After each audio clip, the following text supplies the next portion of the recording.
Okay. I guess I should do a review of this game. Right now. I'd rather do it right now than during the credits, just because it'll be a little bit more visually interesting. So, like I said, I love this game. I think it's great.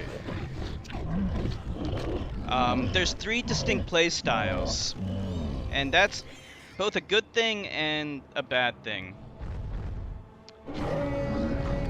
On one hand, it gives you a lot of variety because all 3 are at least, you know, pretty fun to play as, to a certain extent.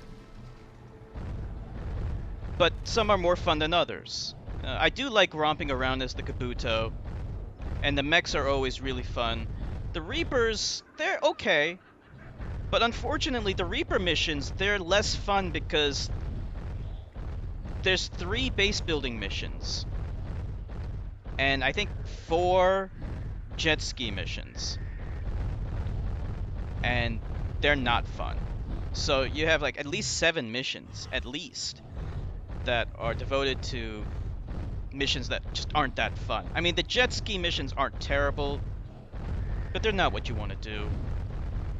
Like, if I wanted to play a jet ski game or a waterboarding game, whatever, water surfing game, I'd play Wave Race 64 or something like that. Like I said, the worst thing about the game is the base building missions. They're awful. This latest patch seems to address that slightly, but it's still problematic. Because, I mean, the patch addresses it because you can, even if you die, your buildings are intact, which is good. You don't want your buildings to disappear, and I believe that they did in the original version. So that makes it a little easier, but it's still, you know, it's still pretty painful, because if you die, you effectively have to start all over again. But of course, you know, since your buildings are intact, if you have the party house up, then you're doing okay.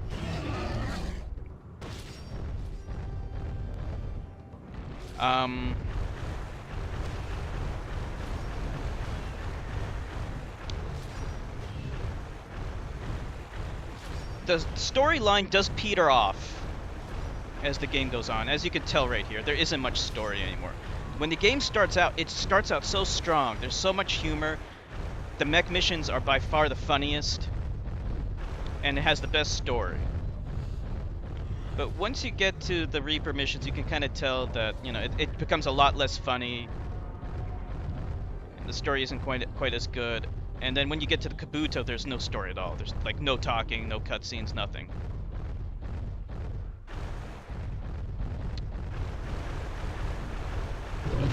So you can kind of tell they were a little rushed at the end.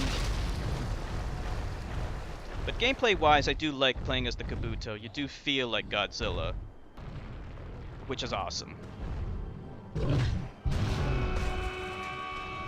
But building him up is a pain in the butt. He doesn't. Kabuto, luckily, does not have any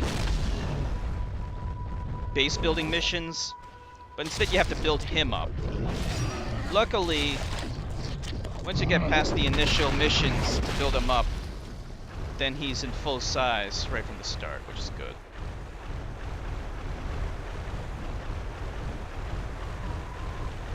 Now, what I love about the game are the colors. Like, this game came out in 2000. The graphics are just so good. For a game that came out in 2000, they actually had to build this engine from scratch, because there just wasn't a game engine out there that could handle this, at least to this scale. There were some other good game engines out at the time.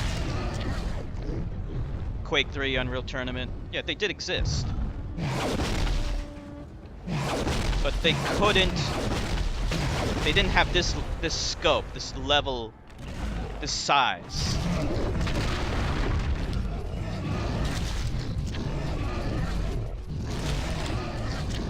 So even to this day, 2017, 17 years after this game came out, this game still looks amazing. So good.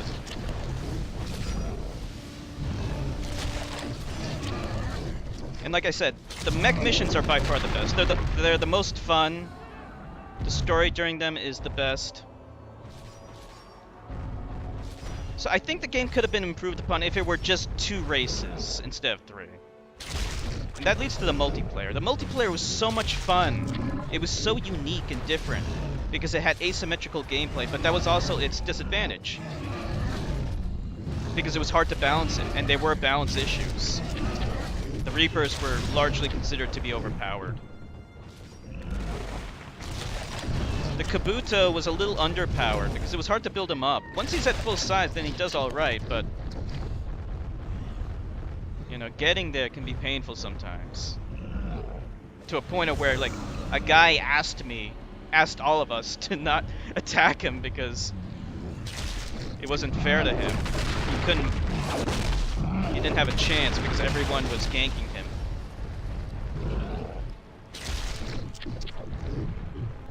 It's so sad because this game did not sell well, and it deserved it. It was made by Planet Moon Studios, former members of Shiny Entertainment who made Earthworm Jim and MDK. And their sense of humor and quirkiness really show in this game. It really does. I highly recommend anyone give it a chance, you know. Give it a try. You can...